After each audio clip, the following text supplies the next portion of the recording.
सहनावतु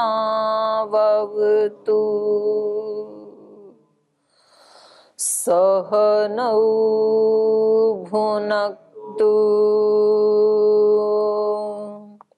सह वीर्यं करवावहै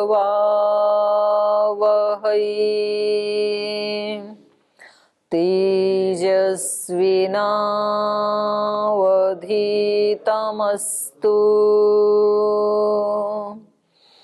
मा विद्विषावहै। ओम शांति शांति शांति।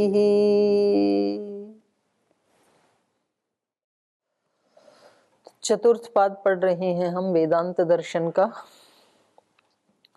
और इसमें प्रारंभ से ही प्रथम सूत्र से ही प्रसंग ये चल रहा है, इस जगत का मुख्य कारण कौन है, मूल प्रकृति है या परमात्मा है।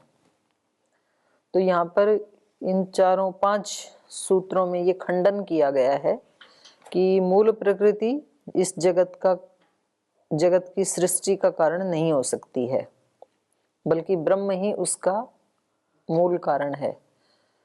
क्योंकि ये जो प्रकृति है ये तो उस ब्रह्म का शरीर जैसे है, जैसे हम आत्माओं का ये शरीर है, ऐसे ही ये सारी सृष्टि उस भगवान का, उस ब्रह्म का शरीर है।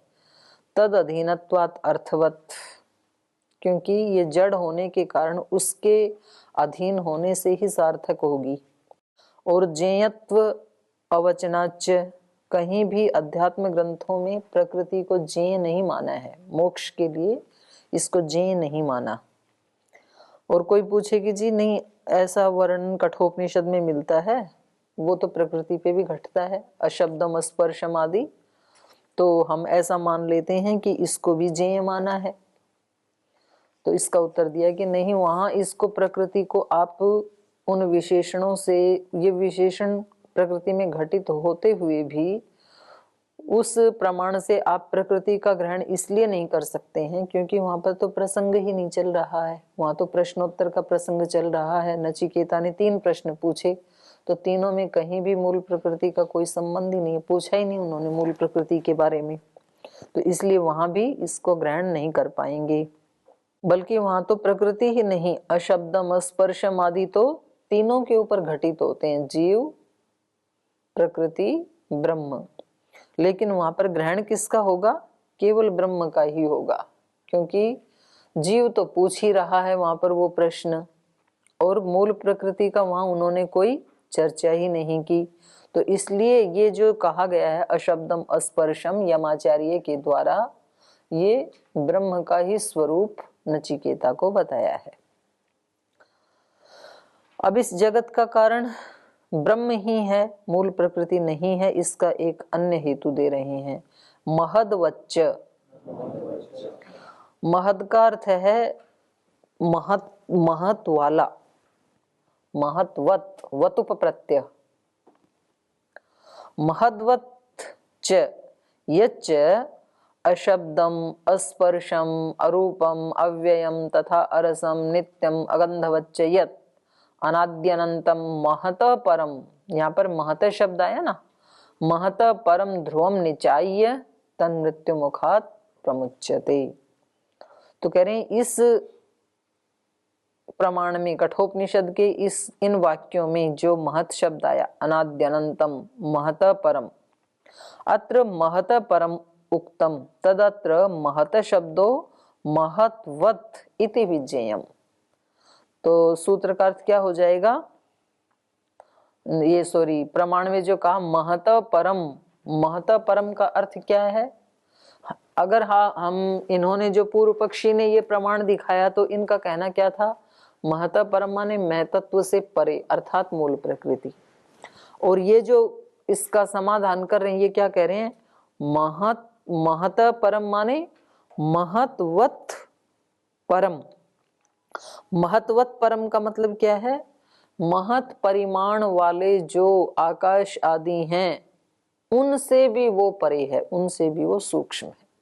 तो महत का शब्द यहाँ पर महतत्व नहीं बल्कि महत वाला, तो महत परिमाण वाले जो हैं उनसे भी वो परे है। महत परिमाण वाला, सबसे महत परिमाण वाला आकाश ही है, तो उससे भी वो परे है। तत्र महत परम इत्यत्र महद्वतः परम महत परिमाणवत व्योमनः परिमिति ज्ञातव्यम। तो कह रहे हैं यहाँ महत्वत से महत्वतः परम से क्या लेना चाहिए? महत परिमाणवत, महान परिमाण वाले, व्योमनः जो आकाश है उससे भी परम इति ज्ञातव्यम, उससे भी वो परे है, उससे भी सूक्ष्म है। यथाच वेदे व्योमनः परः परमात्मा निर्दिष्ट, जैसे कि वेद में भी आया है ये व्योम से परे उस परमात्मा का निर्देश किया गया है। ऋग्वेद का मंत्र है प्रथम उसका मंडल का ही, त्वमस्य पारे रजसो व्योमनः, हे ईश्वर त्वम अस्य रजस व्योमनः पारे, हे प्रभु आप इस रजस और व्योमन, रजस माने पृथ्वी, पृथ्वी आदि लोक, और व्योमन माने आकाश, पृथ्वी आकाश आदि लोकों से भी परे हो। तो आकाश से भी परे लोक, इसमें वे ऋग्वेद में भी बताया है। अपरो व्याख्या मार्ग, ये तो एक व्याख्या हो गई। महत्वच्च का मतलब है महत परिमाण वाला। तो इन्होंने यहाँ पर यही तो प्रमाण दे करके कहा था कि मूल प्रकृति भी जे बताई गई है, और प्रमाण ये दिया था महत परम। तो बोले महत परम से तो स्पष्ट ही किसका ग्रहण हो रहा है? मूल प्रकृति का। तो बोले नहीं, ऐसा अर्थ नहीं है जो आपने समझ लिया, महत परम माने महतत्व से परे, ऐसा अर्थ नहीं है। बल्कि महत परम का अर्थ है आकाश आदि जो महत परिमाण वाले हैं उनसे भी परे है वो ईश्वर, सूक्ष्म है उससे भी, और उसको जान करके मृत्यु के मुख से छूट सकते हैं। और यही अर्थ सर्वथा उचित है, क्योंकि वेद भी इसी का प्रमाण दे रहा है। ये एक व्याख्या हो गई। अपरो व्याख्या मार्ग, महत्वत इत्यत्र वत प्रत्यय सादृशे विजेयम, विजेय महत्वत, ये जो हमने अर्थ किया महत्वच्च, तो यहाँ पर जो वत प्रत्यय है वो सादृश्य अर्थ में जानना चाहिए। रामवत ऐसे बोलते हैं ना, राम जैसा, तो सादृश्य अर्थ में भी तो वती प्रत्यय आता है ना। तेन तुल्यम क्रिया चेत वत, उसके समान क्रिया हो तो वहां पर वत प्रत्यय आ जाता है फिर। तो इसलिए यहाँ पर कह दिया महत्वत। महत्वत इत्यत्र वत प्रत्यय सादृश्य विजेय, चकारश्च न इति अनुकर्षणार्थ। और महत्वच्च सूत्र में जो चकार है उसमें न की अनुवृत्ति ला रहे हैं, न को खींच रहे हैं। न कहाँ आया था? पीछे 5वें सूत्र में, वदति इति चेत न प्राज्ञो ही प्रकरणात्, तो वहां से न ला रहे हैं। तो इसका अर्थ क्या हो जाएगा फिर सूत्र का?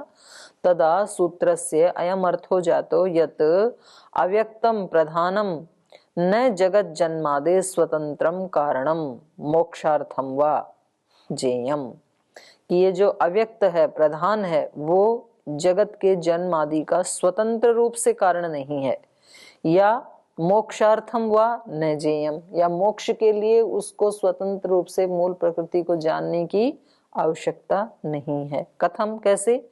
महद्वत, महत्वत का अर्थ क्या हुआ? यथा ही महतत्वम जगत जन्मादे न स्वतंत्रम कारणम किंतु गौणम अस्ति तथा च न तत् जेयम इष्यते मोक्षार्थम। जैसे महत्वत माने यहाँ पर महतत्व लिया जा रहा है। जैसे महतत्व जगत के जन्म आदि में स्वतंत्र कारण नहीं है, क्योंकि महतत्व का भी कारण कौन है? उससे भी परे कौन है? मूल प्रकृति। बल्कि ये गौण कारण है। ये ठीक है कि महतत्व के बाद ही फिर अहंकार बनता है, अहंकार के बाद ही फिर ज्ञानेन्द्रियां, कर्मेंद्रियां, तन्मात्राएं, पंचभूत आदि ये सारी सृष्टि होती है, ठीक है। लेकिन वो कैसा कारण है? गौण कारण है, स्वतंत्र मुख्य कारण नहीं है। तथा च न तज्जेयम इष्यते मोक्षार्थम, और मोक्ष के लिए भी उस महतत्व को जेय नहीं कहा कहीं भी कि मोक्ष प्राप्त करने के लिए महतत्व को जानना जरूरी है, ऐसे नहीं कहा, बल्कि प्रमाण क्या है, मोक्ष के लिए ईश्वर को जानना जरूरी है। तो कह रहे हैं जैसे वो वहां पर गौण है महतत्व, ऐसे ही यहाँ पर जगत की रचना करने में अव्यक्त मूल प्रकृति गौण कारण है, परमात्मा ही मुख्य कारण है। कुतः महत परम अव्यक्तम, ये इसके बारे में कह रहे हैं, महतत्व के बारे में। महतत्व जन्म आदि में स्वतंत्र कारण क्यों नहीं है और मोक्ष के लिए जेय क्यों नहीं है? कुतः, तो कहा महत परम अव्यक्तम, क्योंकि महतत्व से परे, उससे भी सूक्ष्म तो अव्यक्त प्रकृति है। तो ये तो गौण ही हो जाएगा ना, मुख्य कारण कौन होगा? अव्यक्त प्रकृति। मूल प्रकृति से ही, ये त्रिगुण से ही ये सारा जगत बना, ऐसे तो कहा जाएगा। महतत्व से ये सारा जगत बना, ऐसे तो नहीं कहा जाएगा। तो कहा कि महत परम अव्यक्तम, ये कठोपनिषद में आया है। इति पाठात पराश्रयत्वात्, इस पाठ से क्या पता लगा कि महतत्व क्या है? पर आश्रय, दूसरे के आश्रित है। इसलिए जो दूसरे के आश्रित है वो स्वतंत्र रूप से किसी की रचना नहीं कर सकता है। जिसके आश्रित है वो जैसा कहेगा वैसी ही तो रचना करेगा ना ये आश्रित व्यक्ति।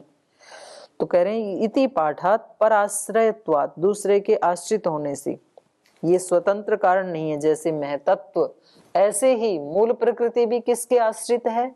ब्रह्म के।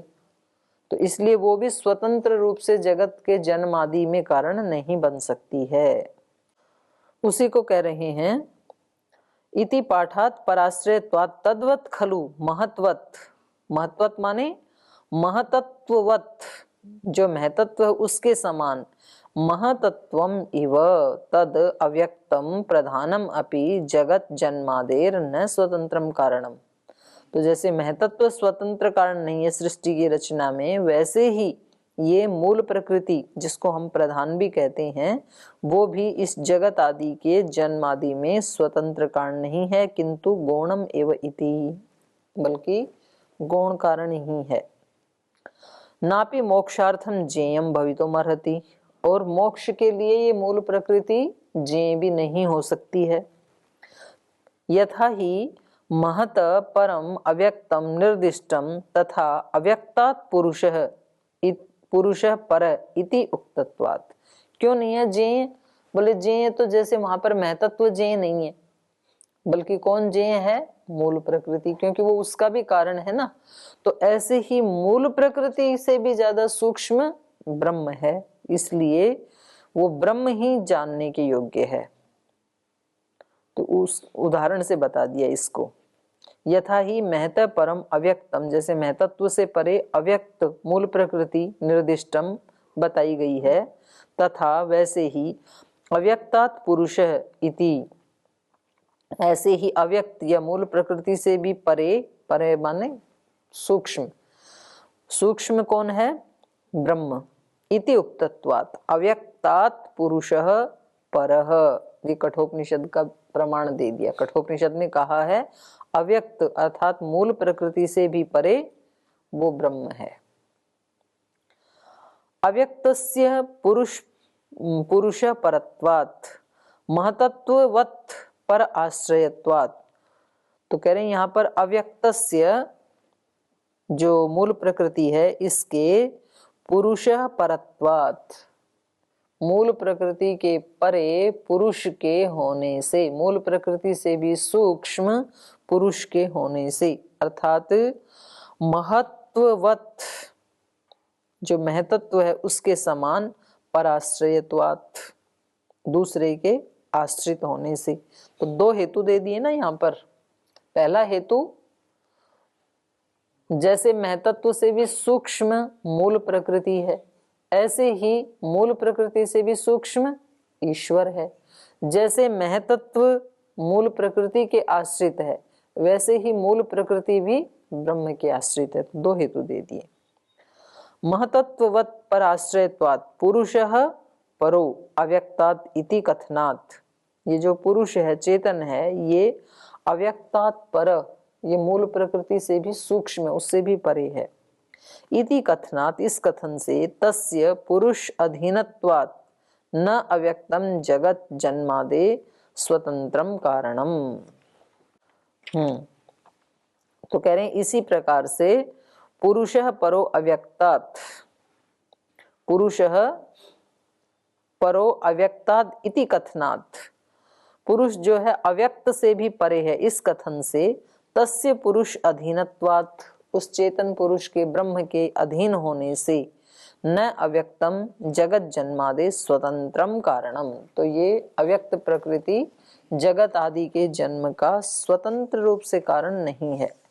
और न च मोक्षार्थम जेयम, और ना ही मोक्ष प्राप्त करने वालों के लिए ये जेय है। इति सिद्धम, ये सिद्ध हो गया इस प्रकरण से। तो ये सूत्र पूरा हो गया यहाँ पर महत्वच्च। अब ये यहाँ पर शंकराचार्य जी के भाष्य का दोष दिखा रहे हैं। शंकर भाष्य, यथा महत् शब्दः सांख्यै सत्ता मात्रे अपि प्रथमजे प्रयुक्तो न तम एव वैदिके अपि प्रयोगे अभिधत्ते इति यद् व्याख्यातम तद असंगतम एव। सूत्रे वत् प्रत्ययो महत् शब्दाद् अस्ति न तु सांख्य शब्दात् अस्ति इति अस्ति येन च यथा सांख्यै इति कल्प्येत। तो कह रहे हैं शंकराचार्य जी ने यहाँ पर क्या भाष्य किया है, यथा महत् शब्द सांख्यै, जैसे महत् शब्द माने महतत्व, महतत्व या महत् शब्द का प्रयोग सांख्यै, सांख्याचार्यों के द्वारा सत्ता मात्र, क्योंकि उससे पहले तो सत्ता ही नहीं है ना, महतत्व से पहले तो, क्योंकि वो दिखती नहीं है मूल प्रकृति, तो महतत्व को सत्ता मात्र भी कहते हैं। और प्रथमजय, उसको प्रथमजय भी कहते हैं, सबसे पहले जो उत्पन्न हुआ उसको प्रथमजय कहते हैं। तो सत्ता मात्रे अपि प्रथमजय प्रयुक्तो, उसका प्रयुक्त जैसे शांख आचार्यों ने किया है, न तम एव वैदिके अपि प्रयोगे अभिधत्ते, तो कह रहे हैं वही प्रयोग वैदिकों के द्वारा नहीं किया जाता है महत् का।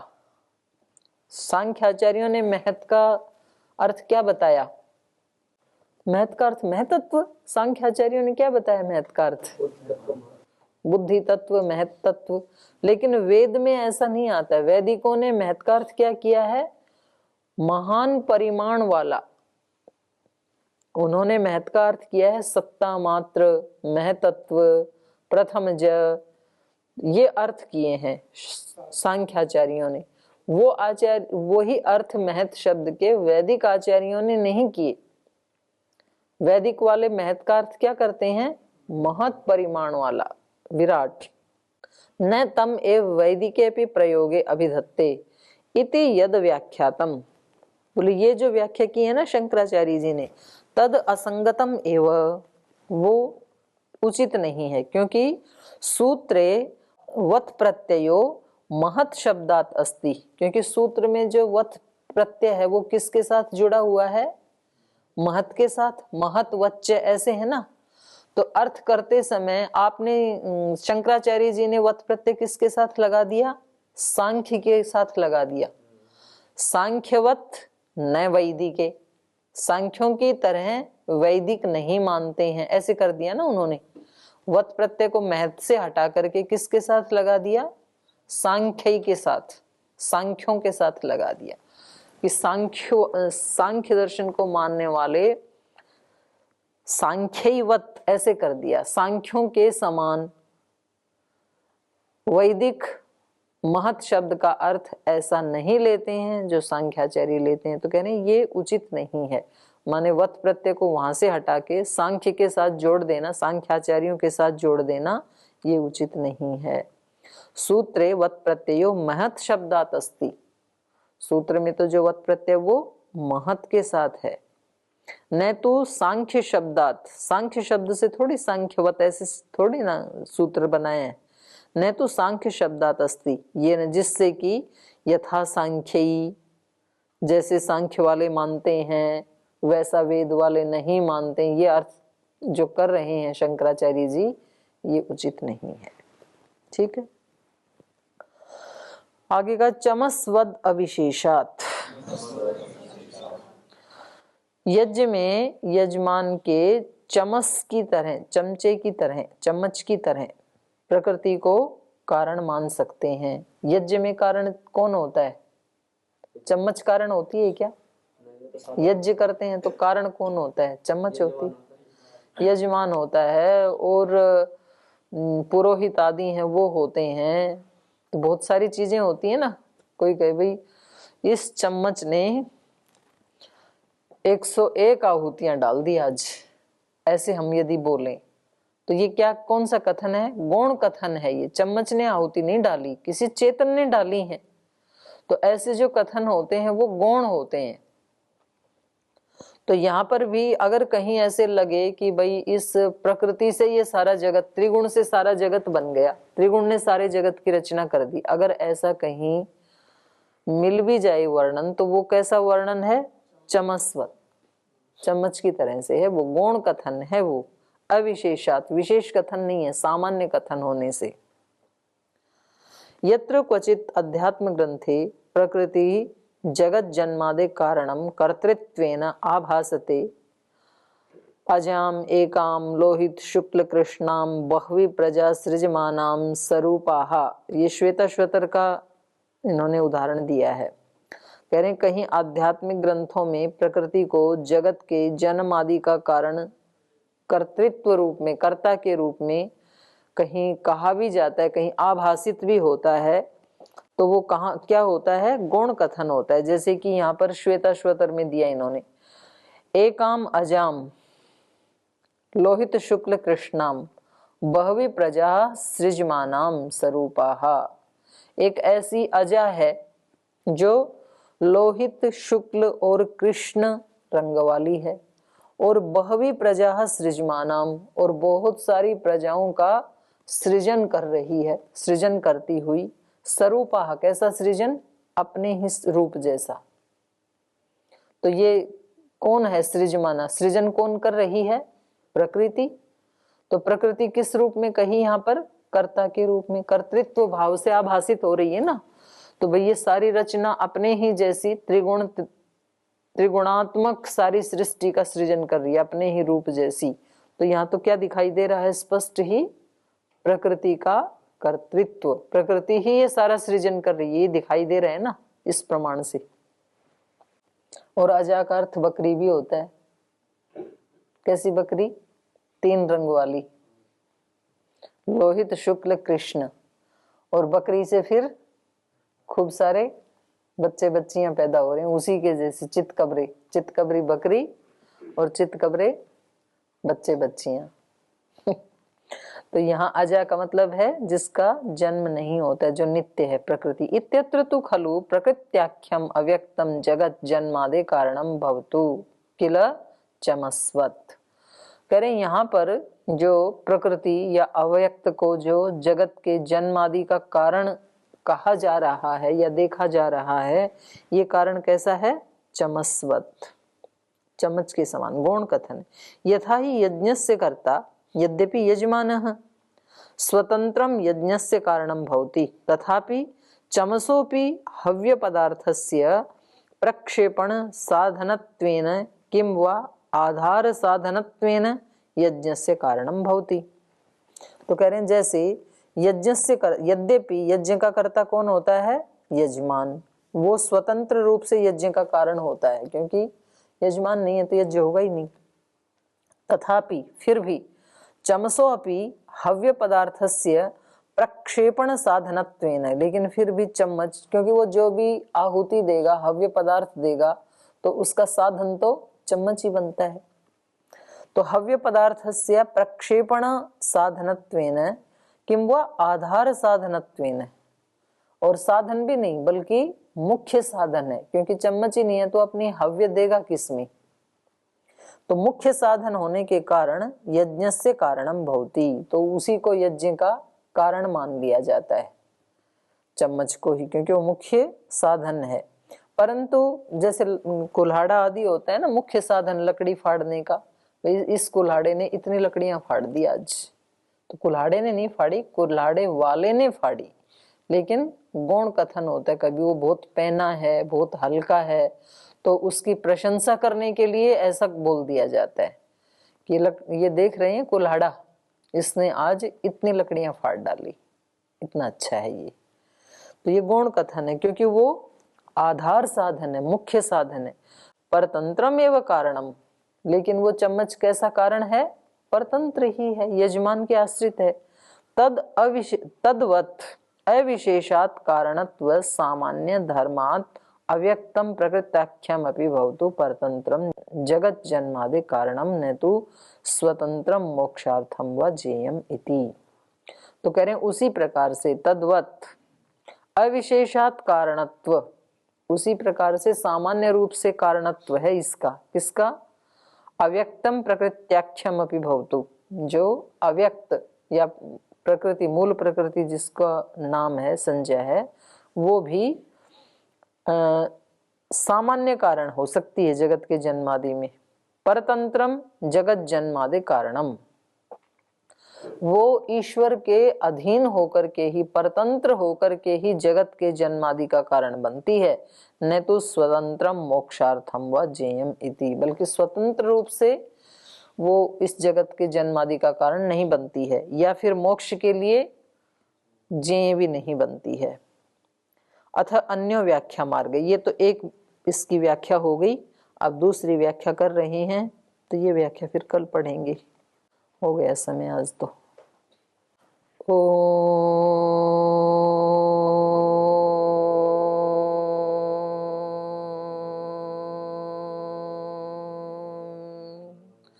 शांति शांति शांति। श्री गुरुभ्यो नमः।